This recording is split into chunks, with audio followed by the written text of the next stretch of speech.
Give your sister the house or get out. That's what my parents yelled before forcing me out for refusing to hand over my $700,000 home. Weeks later, they came back, standing at my gate with huge suitcases and a sneaky plan.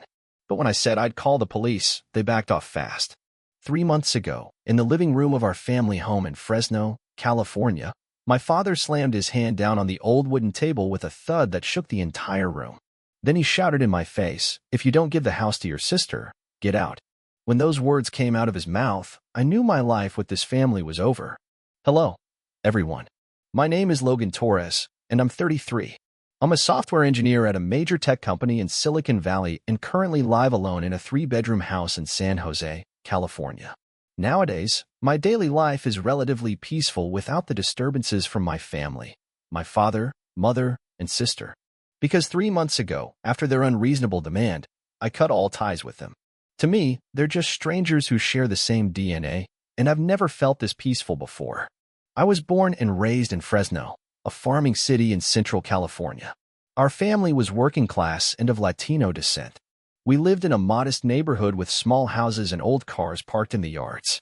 My father, Michael Torres, used to work as a mechanic at a local garage. He was a man with skillful hands, able to fix anything from car engines to lawnmowers. But he had been out of work for over 5 years due to a back injury. My mother, Rosa Torres, is a cashier at the local Walmart. She's been working there for nearly 20 years. My younger sister, Claire Torres, is now 28 years old, 5 years younger than I am. She's the golden child in my parents' eyes, the main reason my relationship with the family fell apart. My story began on a Thursday afternoon just over 3 months ago. That day, I was working at the office when my phone buzzed with a call from my mother. As soon as I picked up, her voice rang out excitedly. My mother said to me with a barely hidden enthusiasm, "Logan, come home this Sunday. Claire says she has some good news to share. It's been a while since you last visited."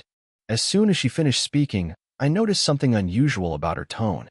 Usually, when Mom calls, there's always a bit of tension in her voice, like she's about to ask for a favor.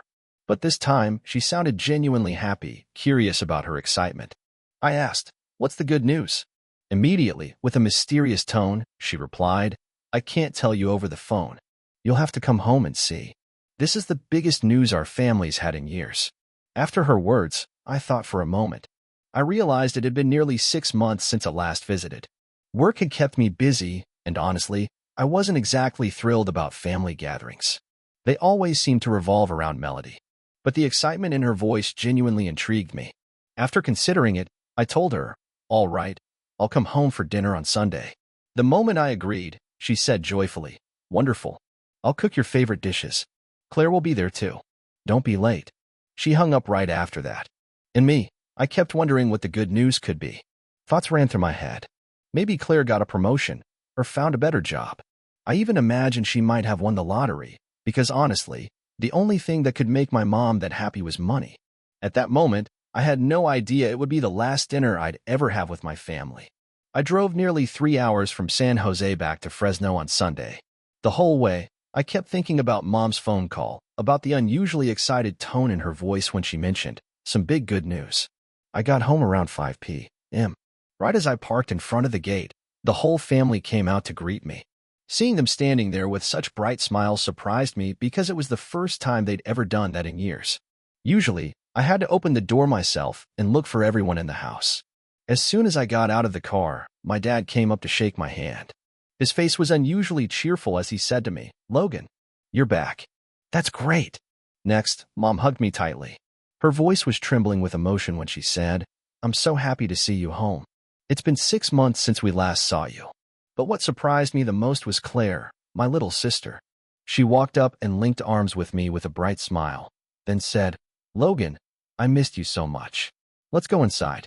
Mom made a bunch of your favorite dishes today."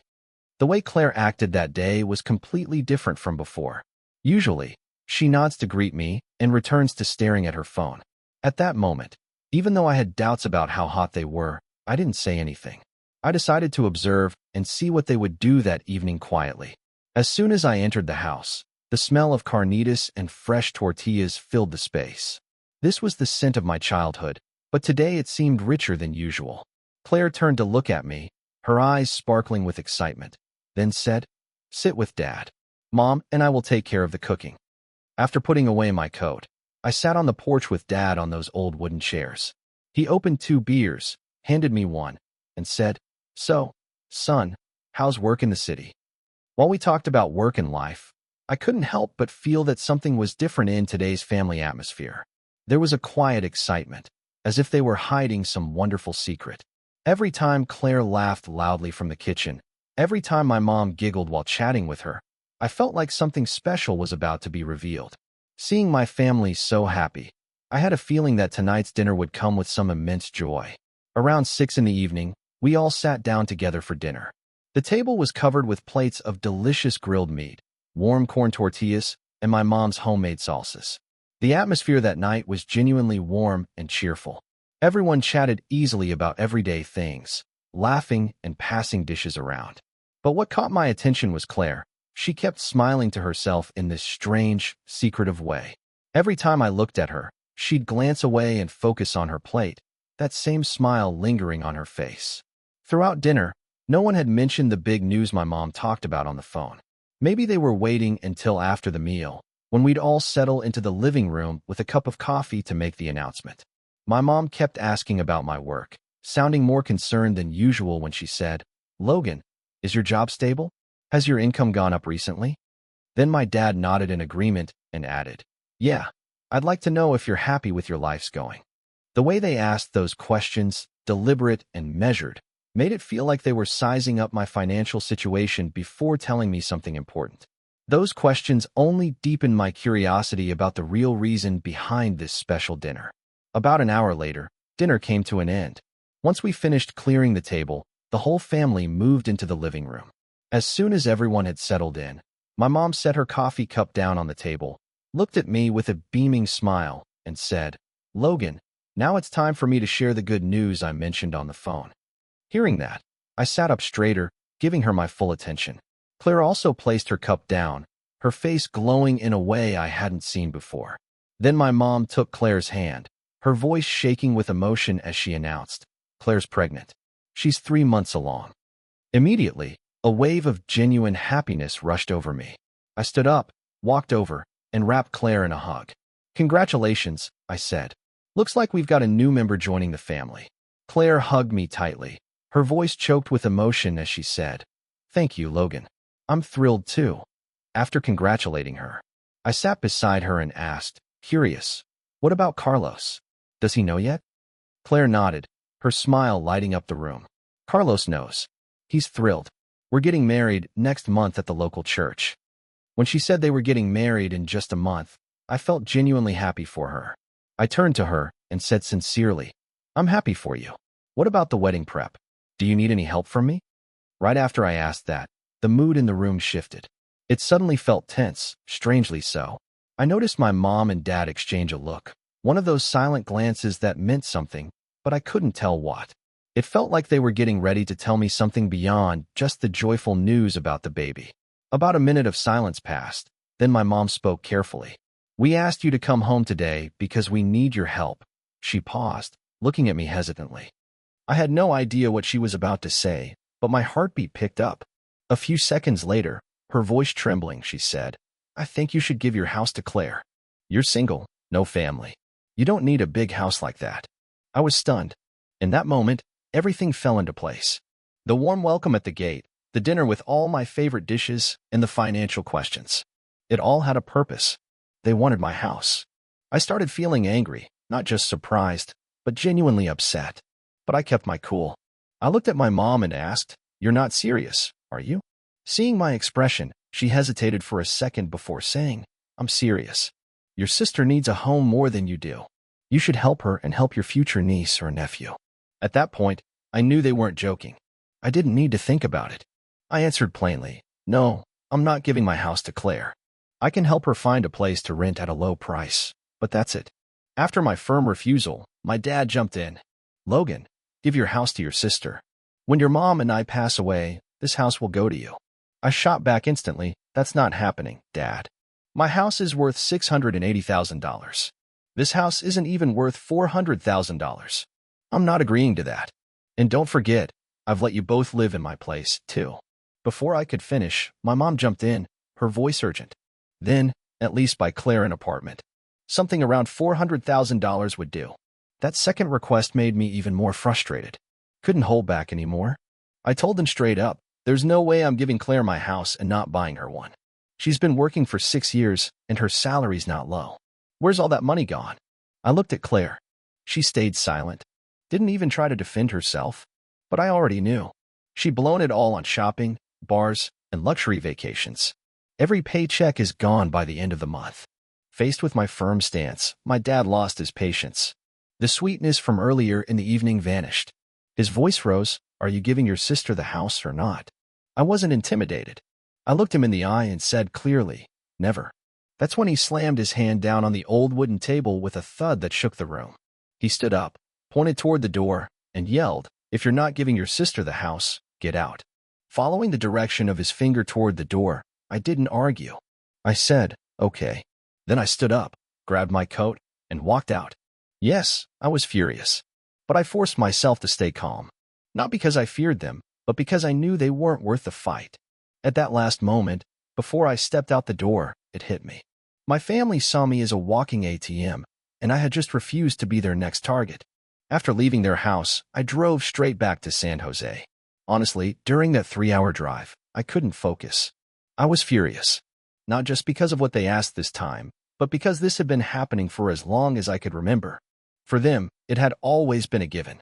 I was the older brother, so I had to give in, had to sacrifice, had to put Claire first. From the moment Claire was born, I could feel the difference in how her parents treated us.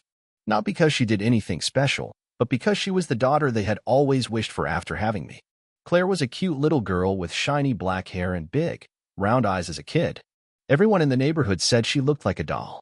My parents doted on her endlessly, while I, being the older brother, was expected to give up anything for her. But what bothered me the most wasn't the special treatment she got. It was the way our parents always made excuses for everything she did. When Claire broke the TV by throwing the remote in a tantrum, they said, "She's just a kid. She doesn't know any better."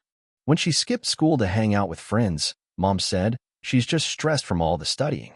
But when I forgot my homework once, I was banned from watching TV for a whole week. When Claire took money out of my wallet without asking to buy candy, Mom told me, "You're her brother. You should share with your sister." When I went to college, I had to live in the dorms and walk or take the bus everywhere. But 5 years later, when Claire started college, they bought her a brand new Honda Civic. I remember asking Dad why he was showing so much favoritism. All he said was, "She's a girl. Don't compete with your sister." Still, I never hated Claire. I loved her. But I couldn't stand the way our family made her the center of everything, like I was just a background character in their lives. Driving back to San Jose, the truth hit me harder than ever. They were never going to change how they saw us. Today, they asked me to hand over the house I had worked hard to buy, the final unforgivable proof. Since I was 18, I've been taking care of myself. After graduating from high school with top grades, I earned a partial scholarship to study computer science at San Jose State University. Leaving Fresno wasn't an easy decision, but I knew that if I stayed, I'd always be living in Claire's shadow. During my 4 years in college, I worked hard, both in class and on the job, to get by. I took part-time gigs at coffee shops and interned at small tech companies for no pay-to-gain experience. Every night after work, I stayed up late studying to keep up. There were weeks when I survived on instant noodles to save money for tuition. I often sat in my cramped dorm room, with nothing but a worn-out wooden desk and a second-hand laptop, coding until 3 in the morning. I studied from free online courses, watched hundreds of tutorial videos, and spent hours in programming forums learning from experienced developers. After 4 relentless years, I graduated with honors and landed a job immediately at a tech startup in San Jose. My starting salary was $75,000 yearly, which felt like winning the lottery. I didn't have to worry about rent or food for the first time, but I didn't stop there. I kept pushing, kept learning. I took online courses, earned certifications in cloud computing, and picked up new programming languages. I gave my all with every project, even staying late to ensure every line of code was right. 5 years later, I had worked my way up to senior software engineer, earning $150,000 a year. By the time I was 28, I had saved enough to buy a 3-bedroom house in San Jose thanks to disciplined saving and wise investments in a few rising tech stocks. When I signed the papers to buy that house, I felt a pride that's hard to express. It resulted from years of sacrifice, sleepless nights, and bare-bones meals. I had built my life from nothing with no one's help but my own. And when I held the keys to my new home in my hand, I knew I had become the person I always wanted to be: independent, successful, and financially self-sufficient. All because I never stopped trying. One like me, after Claire graduated from high school, she stayed in Fresno and studied marketing at a local university. She didn't have to work a single part-time job. Our parents covered everything. For all 4 years of college, Claire lived like a princess. Mom and Dad paid for her tuition, food, and gas, and even gave her extra money to spend every month. All she had to do was focus on her classes and enjoy life with her friends. Claire eventually graduated and landed a job at an advertising company in Fresno, earning $60,000 a year. On paper, that's a solid income for someone her age in Fresno. But there was one problem. Claire didn't know how to save money. She spent as if there was no tomorrow. Designer clothes, expensive handbags, fancy dinners, and luxury trips with friends. If she saw something she liked, she bought it, no hesitation. She blew through her entire paycheck every month, sometimes even overspending and asking our parents for more. And my parents, they always gave her money without a single complaint. If Claire said she needed a new coat, Mom would hand her $200 without a second thought. If she wanted a weekend getaway with friends, Dad would fork over another $300. They quietly transferred money to bail her out, even when she overdrafted her bank account from shopping too much. Not once did they ask her where the money was going. Not once did they try to teach her about budgeting or financial responsibility. Meanwhile, I was living entirely independently in San Jose, never once asking them for help, even when money was tight. I sent them $1,000 every month. I'd been doing that consistently for the past 3 years. No one forced me to. I chose to. Once, I opened their fridge during a visit home and saw nothing but discount supermarket food. That's when Mom told me Dad had stopped working after his back injury, and now they were cutting back for retirement. Hearing that made my chest tighten. I couldn't stand the thought of them scraping by while I was earning a good income. So from that day on, I decided to send them money every month without them ever needing to ask. Right after every paycheck, I transferred $1,000 into their account so they could afford fresh food, keep up with their bills, and have enough left for doctor visits when needed. But what got to me, what truly bothered me, was that they never once thanked me. They acted like it was something I was supposed to do. One time, I was 2 days late sending the money because of a hectic week at work. And Mom called and asked, "Why hasn't the money come in this month?" Meanwhile, Claire never gave them a dime. She never helped them with anything. And that's when it hit me, I had dug this hole myself. Being too generous and sending them $1,000 every month made them believe I was responsible for myself and the entire family. That's why they felt entitled to ask for my house, because somewhere along the way, they stopped seeing it as mine. They started seeing it as something I owed them. I got back to my house in San Jose just before 11 p.m. After parking in the garage, the first thing I did when I walked through the door was open my banking app and cancel the $1,000 monthly auto transfer to my mom's account. When I tapped Cancel Auto Transfer, a strange wave of relief swept me. For 3 years, like clockwork, that money left my account every 15th of the month.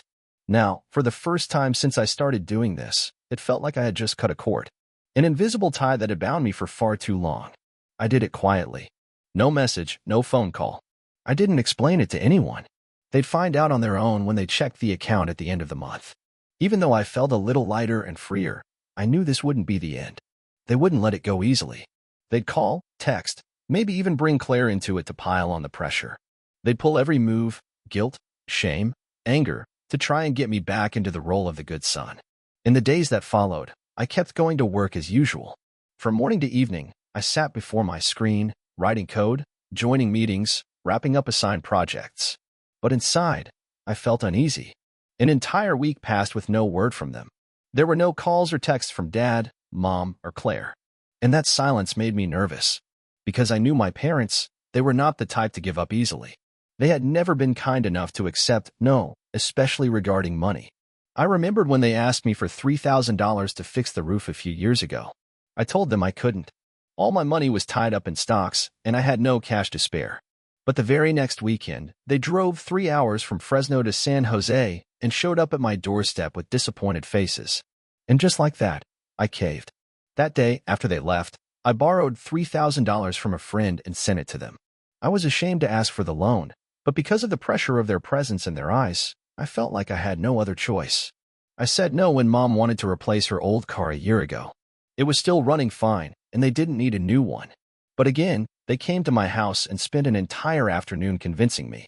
Mom talked about how often the old car broke down and how hard it was to start in winter. Dad chimed in about being worried for her safety. For hours later, I gave in and wired them another $5,000. Every time they won. Not because their arguments were convincing, but because I was tired of fighting, tired of being the bad son, tired of trying to hold the line in my own home. And that's why I didn't believe the silence would last. I figured I had about 3 more days. And when they didn't see the usual $1,000 hit their account, they'd call. And if I didn't answer, they'd appear in San Jose. Thinking back on all of this, I realized I needed to prepare myself for a more protracted battle than I ever expected. Just as I predicted, 3 days later, my mom called. Her first words weren't, "How are you?" or, "Are you eating well?" She went straight to it. "I haven't received your usual transfer this month." Right then, I felt a wave of disappointment after everything that happened during that dinner, after Dad yelled, "Get out." The first thing she cared about was money. No apology, no concern. Just money. I didn't dance around it. I told her directly, "From now on, I'm not sending money anymore. You and Dad will need to manage your finances." Immediately, her tone shifted. Her voice turned sharp as she said, "That's a separate matter. This is your responsibility." When I heard the word responsibility, I snapped. All the frustration I had been bottling up finally broke loose. I raised my voice over the phone. "It's not my responsibility to send you $1,000 every month." And with that, I hung up. I didn't wait for her to respond. To avoid the inevitable flood of calls and messages, I opened my contacts and blocked every number from my family. Then I did the same on social media, blocked them on Facebook, Instagram, and every other platform. After I cut off all communication, I figured they would arrive at my house. Based on what had happened before, I mentally prepared myself to see them standing at my door with their usual emotional pleas. I thought they'd come, offer a half-hearted apology, and ask me to keep sending money like before. But this time, I was wrong. They didn't show up to ask for help and leave. They came with an entirely different plan I never thought they'd go through with. 3 days after I blocked them, I had just gotten off work and was pulling into my driveway when I was shocked. My parents were standing in front of my gate, not with 2 or 3 bags like before, but with 6 large suitcases. The metal gate neatly lined up the suitcases, like they were settling in for an extended stay. I knew exactly what they were trying to do right then and there. This wasn't a short visit or an attempt to reconcile. This was an organized invasion. After parking the car in the garage, I got out and decided to confront them directly. Before they could even say a word, I told them, "Go home. You're not welcome here." Immediately, my dad lost it. His voice rose, full of anger, as he said, "You dare talk to me like that? You dare talk like that to the people who raised you?" But I didn't feel scared. I looked him straight and replied calmly but firmly, "Don't forget, you kicked me out just over 2 weeks ago." Seeing how tense things were between me and my dad, my mom quickly stepped in, trying to ease the situation. She said, "You're still upset about that? Your dad didn't mean it." I stayed silent for a few seconds. Then, not wanting the conversation to drag on, I asked directly, "Just tell me, why are you here?" Noticing I wasn't as tense anymore, my mom suddenly got excited. She told me, "We've made our decision. The house in Fresno will go to Claire. Your dad and I are moving in with you." The moment she finished that sentence, I saw their whole scheme. They had made a massive decision about my life without even asking me. They thought that just showing up with luggage would leave me no choice but to accept them. After they kicked me out of the house in Fresno, I knew I had to draw a firm line this time. I couldn't let them keep controlling my life. Without hesitation, I said, "Go home. There's no room here." My dad snapped back right away, his voice louder now. "Don't be selfish. You've got a 3-bedroom house. How is there no room? You're refusing to let your parents live with you." I stayed quiet for a few seconds, thinking. Then suddenly an idea came to me, a way to test what they wanted. I told them, "If you want to stay here, fine." They immediately lit up. My mom smiled and said, "That's my good boy. Let's go inside." While they were still celebrating what they thought was my agreement, I added, "We haven't settled the terms yet." Hearing terms, my dad quickly asked, sounding suspicious, "What terms?" I didn't dance around it anymore. I said, "If you want to stay, pay rent, $1,500 each per month, and we split all the household expenses evenly." My dad shouted, "Are you insane? Nobody charges their parents rent. I burst out laughing at that. Then I replied, my voice steady and unwavering, you're the ones who are insane. I don't think I see through your plan. Go home. If you don't, I'm calling the cops. Then I pulled out my phone, dialed 911, and held it up in front of them. My finger was ready to press the call button. Faced with how serious I was, they realized I wasn't bluffing. They angrily and reluctantly started loading the suitcases back into the car with no other option. Before leaving, my dad turned to me and said, one day, you'll regret this. Watching them drive away, I felt a wave of relief, but also a deep unease. I knew this wasn't the end. They wouldn't give up that easily, and I had no idea what they'd try next. In that moment, I realized this battle was far from over, and I had to be ready for the next move from my own family. And just as I expected, the battle wasn't over. True to form, my parents kicked off their next move the next day. I had just been at my desk for about an hour, getting ready to start a new project, when my phone buzzed. The name on the screen was Tony, Maria's son. As soon as I picked up, he skipped the greetings and went straight into it, his voice full of anger. Logan, how could you send your parents away when they were just asking to stay for a few days? Right after that, my dad's sister, Aunt Linda, called. She said, Logan, I'm disappointed in you. How could you be so cruel as to kick them out? Then came Aunt Carmen, my mom's sister. Her voice was full of judgment when she said, Logan, I've known you since you were a child. You were never a cold-hearted kid. What happened to you? Your parents just wanted to live near you so they could care for their health. Hearing all those accusations and guilt tripping from relatives, I knew exactly what my parents had done. They called everyone in the family and spun an entirely different version of the story. In their version, I was the ungrateful son who heartlessly kicked out his aging parents when they wanted to stay for a few days because they missed me. They left out the part where they decided, without asking me, to move into my house. They never mentioned the 6 massive suitcases they brought, clearly intending to stay long-term. And of course, they didn't tell anyone about the decision to leave the Fresno house to Claire and turn my home into their permanent residence. But I didn't bother explaining that to the people calling me. Instead, I said, if you believe what my parents told you, pick them up and take care of them yourself. If you won't help, don't tell me how to live my life. After that, they quickly hung up. Maybe they realized it's easy to criticize someone, but taking in my parents was a different story. Not everyone took my parents at their word, though. Around 11 a.m., while I was on my lunch break in the office, Uncle Myron, my dad's older brother, called me. His tone was noticeably different from the others. He said, Logan, I don't buy what your parents said. I know how they are. They always manage to tell a story that works in their favor. Tell me what happened. Hearing that brought me a sense of relief. Finally, someone was willing to listen to my side. I told him everything, from the dinner where they brought up the house to the day they showed up with 6 suitcases and tried to force their way into my life. Uncle Myron listened quietly, occasionally letting out a deep sigh. When I finished, he said, I get it now. They went way too far. No one has the right to make life decisions for someone else, not even their parents. He paused for a moment, clearly thinking something over. Then he added, I'll help you set the record straight with the rest of the family. They deserve to hear the truth, not just one side. That moment lifted a weight off my shoulders. Someone in the family understood and stood by me for the first time in this mess. Uncle Myron believed me and was willing to stand up for me against lies and manipulation. In that moment, I didn't feel alone in this fight anymore. And Uncle Myron kept his word. Over the next few days, I started getting messages and phone calls from relatives. But this time, the tone was completely different. Instead of blaming me, they apologized for believing only one side of the story. Aunt Maria called and said, Logan, I'm sorry for not letting you explain. I had no idea your parents would make up something like that. Now I understand why you had to do what you did. Even Tony texted me, Hey, I'm sorry for yelling at you. I didn't think Michael and Rosa would lie like that. You were right to stand up for yourself. Uncle Myron had stirred things up by telling the truth. He didn't just recount the events. He broke it all down for the rest of the family, helping them understand how my parents had manipulated everyone's emotions to put pressure on me. After everything, I called Uncle Myron to thank him for having my back. 2 weeks later, Claire's wedding took place. But the event was missing nearly 30 family members. They didn't show up, even though they had been invited long before. I heard Claire cried a lot that day. As for me, I wasn't invited to the wedding at all. I had prepared a gift for Claire, a $10,000 check for her to use for the baby on the way. Despite everything, I still wanted to celebrate her becoming a mom. But since she didn't invite me, I used that money for a European trip. A trip I had dreamed about for years but never let myself take.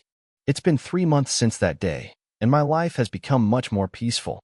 No more calls asking for money. No more pressure to sacrifice for the family. No more guilt for not meeting someone's unreasonable expectations. A neighbor told me that Claire and her husband moved into my parents' house after the wedding. That 3-bedroom home, which used to house just 2 older adults, now had to fit 4 grown adults. The space quickly became cramped and tense.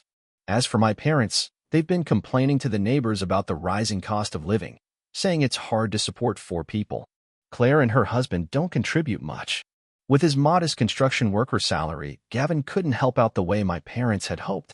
Whenever my mom brought up the financial strain, Claire would cry and say, "I'm pregnant and stressed out.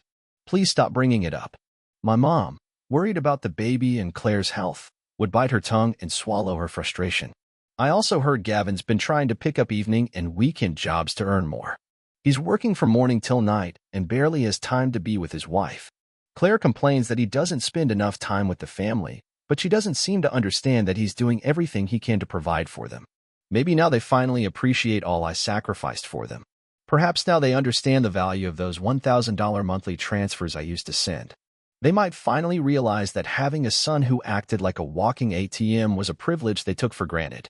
But now it's too late.